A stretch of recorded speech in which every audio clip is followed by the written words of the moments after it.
Om Swastiastu, selamat datang di channel Sunde, Suluh Dunia Hindu. Channelnya penyuluh agama Hindu, kantor Kementerian Agama Kota Bontang.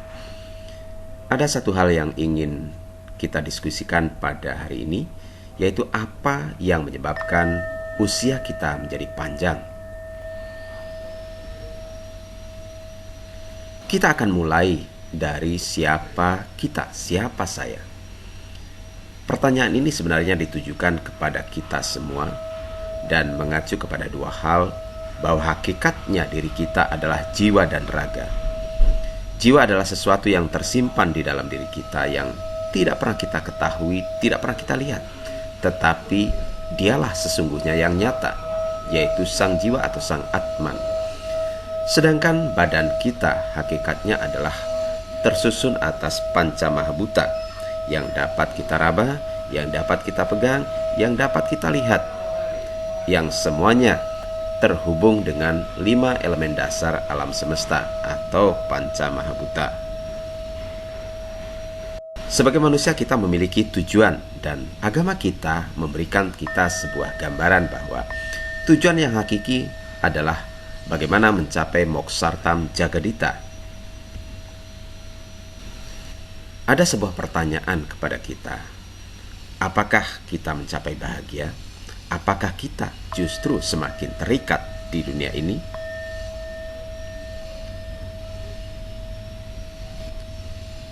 Kebahagiaan di dunia atau disebut dengan jagadita hakikatnya merupakan tujuan tertinggi dari agama Hindu, bagaimana agar setiap orang ini memperoleh kebahagiaan.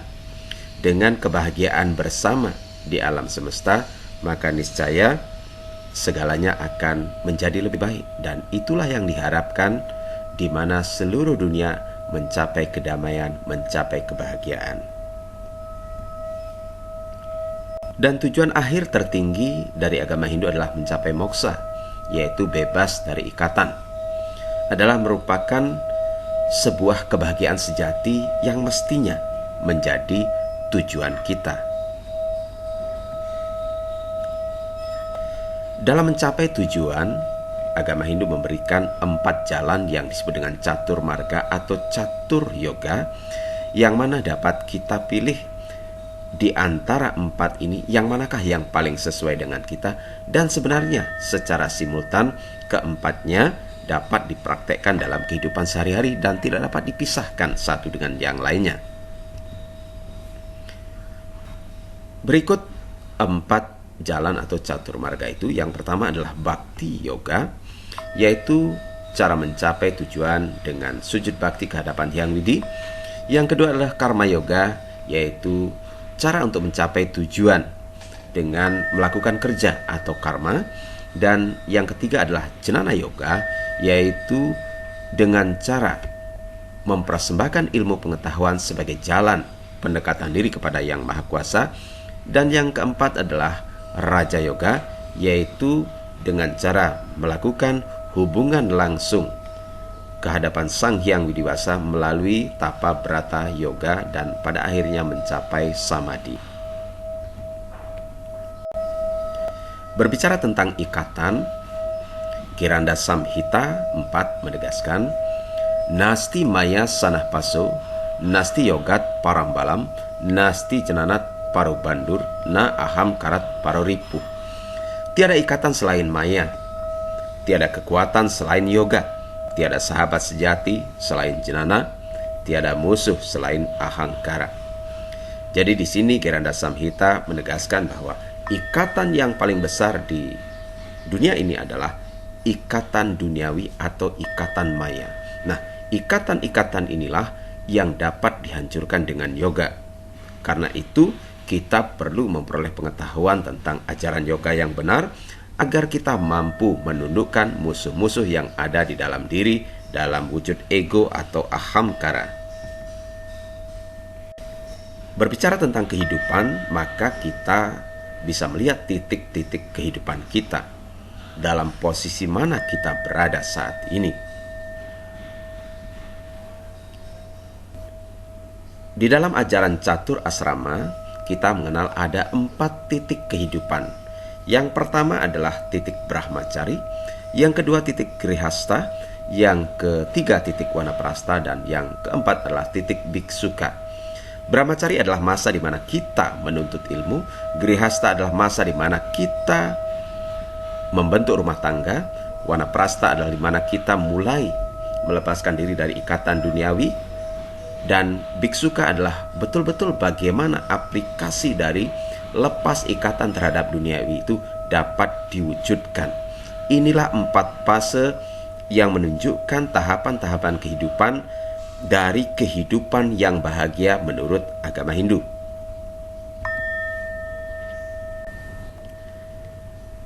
Ketika kita berada dalam posisi brahmacari, grihasta, wanaprasta atau biksuka, maka semua itu sangat terkait dengan 4 tujuan hidup yang disebut dengan catur purusa arta. Masa brahmacari erat kaitannya dengan masa pencarian kebenaran atau dharma sebagai landasan atau pondasi. Masa grihasta adalah erat kaitannya dengan bagaimana pemenuhan arta dan kama. Dan masa wanaprasta adalah bagaimana tentang cara kita mengendalikan kama melalui kebenaran atau dharma. Dan yang masa biksuka adalah bagaimana di masa biksuka ini kita dapat lepas dari ikatan atau disebut dengan moksa.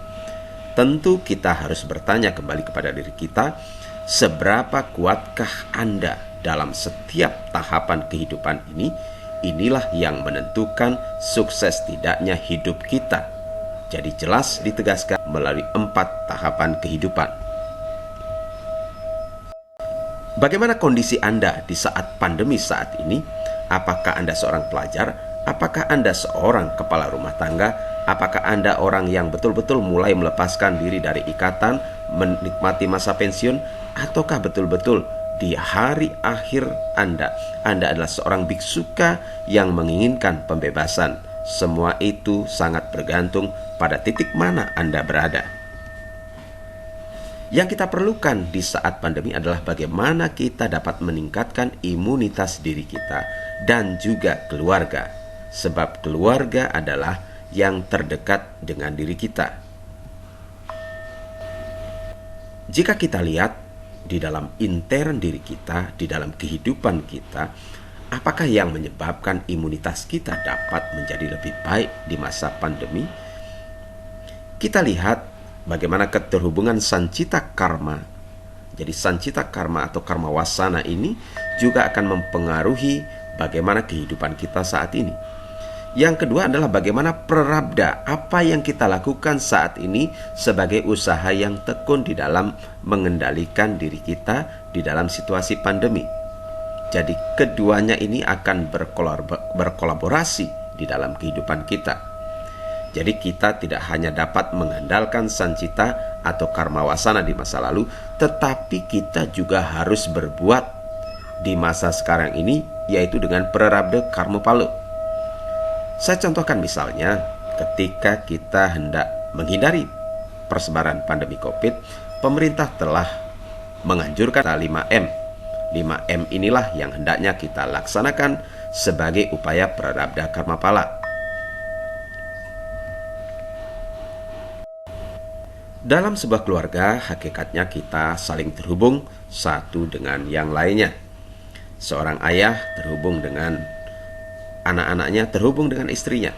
Jadi suami istri adalah keterhubungan lahir dan batin, sebuah ikatan lahir dan batin. Karena itu institusi keluarga adalah sebuah ikatan lahir batin. Karenanya apa yang ada di dalam sebuah keluarga, baik itu suami, istri, dan anak, semuanya memiliki keterikatan karma. Oleh karena itu hendaknya kita saling mengingatkan satu dengan yang lainnya. Cintai keluarga. Segalanya terhubung oleh energi, termasuk ikatan kita di dalam keluarga. Karena itu, kita mesti menyayangi, mencintai keluarga kita.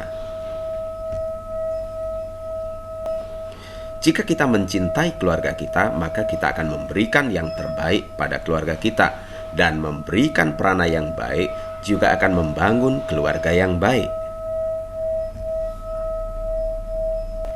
Apakah prana itu? Prana atau daya hidup adalah penyebab dari kehidupan itu.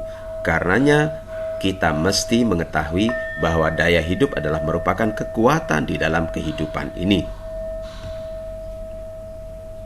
Yoga Sutra Patanjali menegaskan Tasmin Sati Swasa Praswasayoh Gati Wecedah Pranayama. Prana adalah tempat penghentian dari penarikan dan penghembusan nafas. Menurut Swami Siwananda, salah satu pakar yoga, prana dinyatakan sebagai jumlah total dari daya kekuatan hidup pada manusia yang tersembunyi, ada di mana-mana, bermanifestasi menjadi panas, cahaya, listrik, dan magnet. Untuk memperoleh prana yang kuat, yoga menginisiasi dengan pranayama. Sebagaimana kita ketahui, ada 8 tahapan yoga yang disebut dengan Astanga Yoga: Yama, Niyama, Asana, Pranayama, Pratyahara, Dharana, Dhyana, dan Samadhi. Penguasaan prana melalui pranayama membuat orang menjadi lebih sukses, berpengaruh juga terhadap kesehatan fisik kita. Giranda Samhita menegaskan pranayamat lagawanca. Dengan pranayama, badan menjadi ringan dan bercahaya. Hal ini menyatakan bahwa pranayama memiliki kekuatan daya penyembuh terhadap berbagai penyakit yang ada di dalam diri kita dan juga membangun keceriaan hidup. Oleh karena itu, rahasia panjang umur dalam yoga adalah prana atau daya kehidupan itu sendiri. Inilah yang patut kita perjuangkan dalam rangka memperpanjang usia hidup kita. Dengan pranayama, melatih mengendalikan prana atau daya hidup. Demikian tentang rahasia kehidupan pranayama. Om Santi Santi Santi. Om.